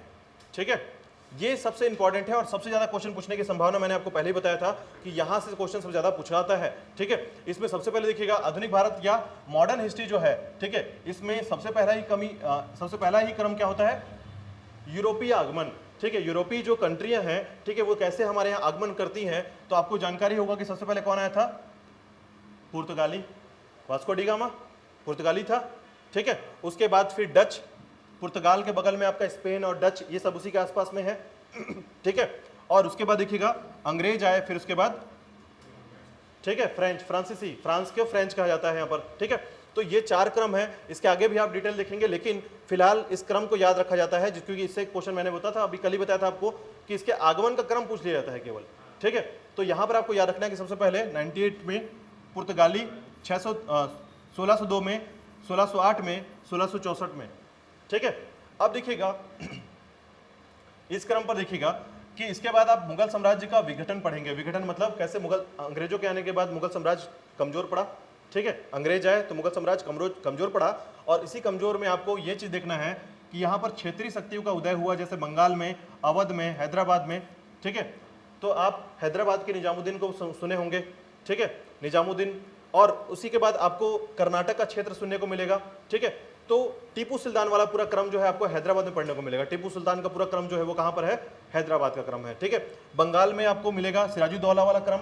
ठीक है, उसी के बाद अवध वाला है सुजाउद्दौला, और कर्नाटक का क्रम मिलेगा पढ़ने को। तो ये क्या है, छोटी छोटी शक्तियां जब डेवलप हुई, मुगल का विघटन हो रहा था, या मुगल जो है अब धीरे धीरे खत्म हो रहे थे, तो छोटे छोटे राजा क्या करते हैं, अपने आप को स्वतंत्र फ्रीडम कर लेते हैं, बोलते हैं कि हम फ्रीडम हो गए या फ्री हो गए हैं, अब किसी के अंडर काम नहीं करेंगे हम लोग। तो ये चार ऐसी शक्तियां आगे डेवलप हो गई। ठीक है, उसको पढ़ेंगे। फिर अंग्रेजों की भारत विजय। ठीक है, जैसे ही टीपू सुल्तान के साथ युद्ध होता है, या कर्नाटक का युद्ध होता है, और उसके बाद बंगाल का प्लासी का युद्ध और बक्सर का युद्ध होता है, उसके बाद ही अंग्रेजों ने क्या कर दिया, अंग्रेजों का बेसिकली पहला फंडामेंटल था कि वो जो है यहाँ पर व्यापार करने, कॉमर्शियल थॉट से आए हुए थे। ठीक है, कॉमर्शियल थॉट था उनका, तो वहां पर समझिएगा कि व्यापारी क्रम पर पहले आना, लेकिन ये देखना कि भारत में शासन करना ज़्यादा आसान है, और साथ ही साथ शासन करने की जो प्रभुसत्ता थी वो दो चीज़ों को डिपेंड करती थी। पहला, अगर हम खुद यहाँ शासन करेंगे तो टैक्स पे नहीं करना पड़ेगा। ठीक है, यानी आप ये समझ जाइए कि आपका एक छोटा सा एग्जांपल समझिए कि आप रेंट पे रहते हैं, 10,000 रुपये देते हैं, उसको खरीद लें तो टेंशन खत्म। ठीक है, मतलब वही चीज़ यहाँ पर है कि जब आप इस जगह पर रहकर व्यापार करते थे तो आपको टैक्स पे करना पड़ता था। ठीक है, लेकिन इनको एक बात लगा कि भारतीयों को थोड़ा बेवकूफ़ बनाना आसान है और इनके बीच में फूट डालना आसान है। क्यों, एक राजा दूसरे राजा से जलता था। ठीक है, कि उसका क्षेत्र भी मुझे मिल जाए, या फिर अंग्रेज तो चले जाएंगे अपना जितना पैसा लेके जाना है उनको। ठीक है, क्योंकि अंग्रेजों में एक चीज़ थी इस समय कि अपने सैनिक को क्या करते थे, पैसे में रखते थे। ये परमानेंट सैनिक नहीं थे इनके। ठीक है, जब जरूरत पड़ी तो सैनिकों को बुला लिया, पैसा दिया, और जरूरत खत्म हुई तो सैनिक को कुछ पैसे दिए और वापस भेज दिए, ऐसा था। तो भारतीयों को भी ऐसा लगता था कि ये आएंगे हमारे लिए लड़ेंगे और बात खत्म। लेकिन हुआ क्या, इसका उल्टा। बाबर के समय भी यही घटना घटी थी, बाबर को भी इनवाइट किया गया था। ठीक है, अब इनवाइट किया गया तो वो बाबर सोचा कि चलो जब भारतीय हमको सपोर्ट कर रहे हैं तो हम लड़ के आते हैं पहले, तो लड़ा, जीत गया। ठीक है, अब जीता तो जीतने के बाद उसको लगा कि क्यों ना अब इस जगह पर रुक के अब ठहर ही जाया जाए। क्यों, क्योंकि अब बाबर के लिए ऐसा था कि बाबर यहाँ रहता था, बाबर पहले इधर जीतना चाहता था, याद रखिएगा, अपने पश्चिम की तरफ। ठीक है, तो पश्चिम की तरफ जीतना चाहता था, ये 2 बार हार चुका था, यहाँ से बार बार हारता था वहाँ पर, तो ये समझ गया था कि इधर तो मुश्किल है। फिर ये भारत की तरफ इधर देख लिया। ठीक है, ये भारत है इधर, तो भारत की तरफ देखा तो जीत गया। मतलब शुरू में थोड़ी कठिनाई हुई, लेकिन उतनी कठिनाई नहीं थी, ये ज़्यादा आसान था उसके लिए। अब भारत में जब पहुंचा तो बोला कि अब यहाँ ठीक है, यहाँ अच्छा लग रहा है। अब वहाँ पर उसने तंबू तान दिया। ठीक है, मतलब टेंट वेंट सेट हुआ, अब बोला कि यहीं पर शासन करूंगा, अब भारत से नहीं जाऊंगा। तो जिन लोगों ने इसको बुलाया था अब उसी के विरोध में चले गए। ऐसी इतिहास बहुत बार आपको घटना तौर पर समझने को मिलेगा कि कैसे लोगों ने किसको बुलाया, खुद ही लड़वाया और खुद ही फंस गए। ठीक है। तो बाबर के साथ और अंग्रेजों के साथ यही दोनों केस में एक ही जगह हुआ है। और आप देखिए मुगल सल्तनत जो है 1526 के समय से क्रमिक होता है और लंबे समय तक चलता है, लगभग 400-500 साल, ठीक है, 500-600 साल आपको दिखेगा। लेकिन अगर आप उसको देखेंगे कि दिल्ली सल्तनत की बात की जाएगी तो 1100 से लेकर पूरा जो आपको दिखेगा, तो हम लोग पूरे तरीके से 700-800 साल जो है ये गुलाम रहे हैं। कारण क्या है, मुगलों का आगमन तो पहले बाद में हुआ है, पहले दिल्ली सल्तनत में भी आक्रमण हो चुका था, ठीक है। तो उस क्रम पर भी आपको, पृथ्वीराज चौहान के क्रम पर भी आपको थोड़ा सा देखने को मिलेगा। तो ऐसे हम लोग लगभग 800 साल तक गुलाम रहे। हम जरूर 200 साल को कैलकुलेट करते हैं, लेकिन हम गुलाम रहे पूरे 800 साल, क्योंकि हमारे यहाँ तो ये आपके बाहर से ही लोग आक्रमण करके आए हुए थे ना। तो ऐसे केस में समझिएगा कि ऐसे केस में आपको थोड़ा सा चीजों को थोड़ा फोकस करना है और चीजों को समझना है, ठीक है। अब देखिएगा यहाँ पर मैसूर का युद्ध, मराठा संघ की समाप्ति। अब मराठा को भी आपको पढ़ना है और साथ ही साथ पंजाब का अधिग्रहण पढ़ना है, ताकि आपको एक चीज नया पढ़ने को मिले कि पंजाब में किस तरीके से पंजाबी धर्म का, ठीक है, एक रिलीजियस का उदय होता है, कैसे आप उसको समझते हैं, ठीक है। तो अंग्रेजों का भारत में विजय जो है इस 4-5 चीजों से आपको समझने को मिलेगा। लेकिन इससे भी ज्यादा इंपॉर्टेंट चीज आपको क्या मिलता है यहाँ के बाद से, जब आपको ये पढ़ना पड़े, ठीक है। ये चीज सबसे इंपॉर्टेंट है आपके पीएससी मेंस के लिए भी और प्री के लिए भी, याद रखिएगा। क्यों? क्योंकि इससे क्वेश्चन बहुत ज्यादा पूछा जाता है कि दास्ता बंधन यानी गुलामों का समय, ठीक है, गुलामों का समय जो था ये पूछा जाता है, ठीक है। तो वो आपको पढ़ना पड़ेगा। और अंग्रेजों द्वारा विभिन्न सामाजिक और आर्थिक राजनीतिक नीतियों द्वारा भारत का शोषण और भारतीय प्रतिक्रिया, 1857 की क्रांति, ठीक है, इन सभी टॉपिक को आप पढ़ने वाले हैं, डिटेल में पढ़ेंगे उस समय, जिसमें हम ये पढ़ने वाले हैं कि अंग्रेजों के समय में क्या क्या घटनाएं घटी हैं, कौन कौन से एक्सीडेंट हुए हैं, कौन कौन से चीज़ें यहाँ पर हमारे पॉलिसी के लिए जनरेट किया गया, और उस जनरेट पॉलिसी में हमारे पास क्या क्या चीज़ें हमारे अंदर शामिल किया गया। हालांकि अंग्रेजों का जो शासन पद्धति था वो पॉलिसी पर ही नियंत्रित होता था, ठीक है। समय दर समय पॉलिसी को बदला गया और वही पॉलिसी आगे चलकर हमारा कॉन्स्टिट्यूशन का भी एक निर्माण करता है, ठीक है। लेकिन ये पॉलिसी हमारे लिए क्या था, हमारा शोषण करता था, ठीक है। शोषण तो समझता है आप लोग, ठीक है। तो जिससे क्या होगा कि आप एक सामान्य तौर पर देखते हैं कि भारतीयों का शोषण होना कैसे इकोनॉमिकल या फिर सोशल या फिर पॉलिटिकल रूप से अपनी नीतियों या पॉलिसी को बनाकर किया जाता था, ये सारा कुछ आप इसमें पढ़ेंगे, उनकी पॉलिसी को पढ़ने वाले हैं, ठीक है। जैसे एग्जांपल के तौर पर देखिएगा, इनकी पॉलिसी है जैसे कि हड़प नीति। हड़प नीति, राज्यों को हड़प लेना, ठीक है। झांसी की रानी पढ़ेंगे आप, झांसी के बारे में, ठीक है, आप पढ़ेंगे। तो ऐसे आपको बहुत सारे, सितारा के बारे में पढ़ेंगे, ठीक है। सितारा जो जगह था उसको सबसे पहले हड़पा गया था। यानी कभी कभी क्वेश्चन पूछा जाता है, बहुत बार क्वेश्चन आया हुआ है कि अंग्रेजों के हड़प नीति के तहत किस राज्य को सबसे पहले शामिल कर लिया गया था अंग्रेजों के साम्राज्य में, तो सतारा को किया गया था, ठीक है। ऐसे टॉपिक्स आपको बहुत ज़्यादा यहाँ पर पढ़ने को मिलेगा और आपको याद रखना पड़ेगा कि ऐसे क्वेश्चंस बनते हैं बहुत ज़्यादा हैं, ठीक है। अब इसका देखिए राष्ट्रवादी जागरण, मतलब हमारे यहाँ जब प्रमुख व्यक्ति का जन्म हुआ, स्वामी विवेकानंद का हुआ, राजा राम मोहन राय का हुआ, ऐसे बहुत सारे महत्वपूर्ण व्यक्ति हुए जिन्होंने विश्व को जागरण करने के लिए एक सबसे पहले राष्ट्रवादी जागरण का महत्व को समझाया। तो यहाँ पर सामाजिक और धार्मिक सुधार होना स्टार्ट हुआ, राजनीतिक संस्थाओं की स्थापना हुई और भारतीय राष्ट्रीय कांग्रेस, जिसको आप देख पाते हैं कांग्रेस, ठीक है, उसकी स्थापना 1885 में हुई थी, ठीक है। इनको आप पढ़ेंगे और इनके जितने सम्मेलन हुए हैं सब सम्मेलन को पढ़ने वाले हैं आप कि यहाँ पर सम्मेलन कौन कौन से हैं, ठीक है। इसके बाद देखिएगा स्वतंत्रता संग्राम की गतिशीलता, कांग्रेस बटला जब जैसे ही बदल गया नरम दल और गरम दल में, तो उसके बाद देखिएगा क्रांतिकारी आंदोलन और उसके बाद फिर गांधी जी का आगमन होता है दक्षिण भारत के क्षेत्र से, और दक्षिण भारत के क्षेत्र से जैसे ही आते हैं तो उसके बाद गांधी जी का आंदोलन प्रारंभ होता है और गांधी जी के संबंध में बहुत सारे फैक्ट्स आपको पढ़ने को मिलेगा। यहाँ पर कम से कम 3 दिन की क्लास आपको गांधी जी के आंदोलन को पढ़ने को मिलेगा इसमें, ठीक है। इसके बाद देखिएगा स्वतंत्रता के पश्चात भारत की स्थिति क्या थी, तो तत्कालिक कारक को पढ़ेंगे आप कि तत्कालिक जैसे ही भारत जो है आज़ाद के क्रम पर कैसे आज़ाद हुआ, तो हमारे लोग ही आपस में लड़ने लगे थे, पाकिस्तान का बंटवारा हुआ, ठीक है। उन सभी चीज़ों को आप यहाँ पर पढ़ते हैं और विदेश नीति और निरपेक्षता को आप यहाँ पर देखेंगे कि किस तरीके से भारत में चीज़ों को देखा गया है, ठीक है।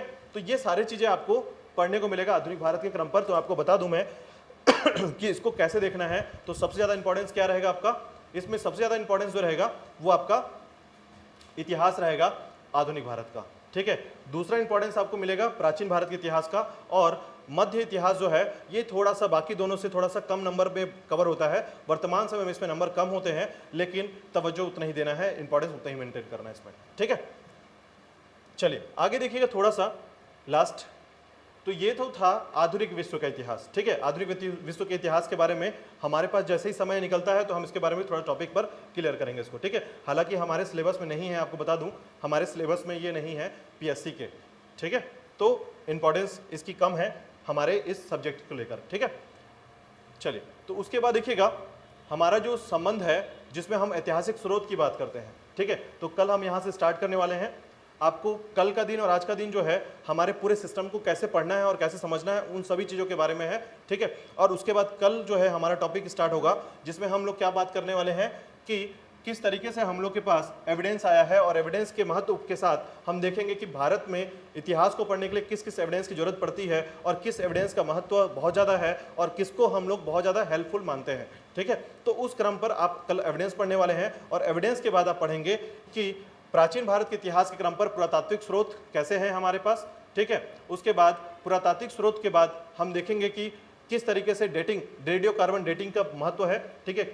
आपको ये तरीका बताऊंगा मैं कि कैसे इस विधि का प्रयोग किया जाता है और पूछा जाता है कि रेडियो कार्बन विधि के अनुसार सिंधु घाटी सभ्यता का कालक्रम क्या है, ठीक है। तो ये भी पूछा जाता है C14 के तहत, ठीक है। ये लिखा हुआ दिख रहा है कार्बन 14, C14 लिखा रहेगा या फिर कार्बन डेटिंग पूछा जाता है इसमें, ठीक है। इसके बाद आप कल पढ़ने वाले हैं पुरातात्विक स्रोत के अंतर्गत जितने भी चीजें हैं, मतलब कल हम लोग एविडेंस को पढ़ने का तरीका देखेंगे और एविडेंस के संबंध में जैसे आप पढ़ेंगे इंस्क्रिप्शन क्या होता है, क्वाइन क्या होता है, ठीक है। आर्कियोलॉजिस्ट जो साक्ष्य एविडेंस है वो क्या क्या है, ठीक है। मतलब कितने टाइप के एविडेंस है, ठीक है। लिटरेसी एविडेंस क्या होता है, साहित्य पर क्या होता है, ठीक है। तो लिटरेचर के संबंध में भी हम इस चीज़ों को देखते हैं। अब उसमें भी क्या होता है कि आप वेदों के संबंध में, ठीक है, पुरातात्विक शोध जब साहित्य को देखते हैं तो आप दो तरीके से देखते हैं, ठीक है। एक सामान्य लेखक के द्वारा लिखा गया साहित्य और दूसरा हमारे जो इंपॉर्टेंट साहित्य हैं, ठीक है, जैसे हम वेद पुराण इन सब की बात करते हैं उनको भी हम यहाँ पर शामिल करते हैं, ठीक है, जिसको अलौकिक शक्ति के द्वारा साहित्य कहा जाता है। अलौकिक इसलिए कहा जाता है क्योंकि इंसानों ने इसको नहीं लिखा है, ठीक है। तो कल यहाँ से बात करेंगे हम लोग आगे, ठीक है। चीज़ें मैंने बताया आपको कि थोड़ी स्लो रहेगी, कारण ये है कि आप थोड़ा सा डिटेल में पढ़ने वाले हैं, तो मैं कोशिश करूंगा कि आपके 45 दिन में आपकी हिस्ट्री जो है ये कंप्लीट होगी, ठीक है। चलिए,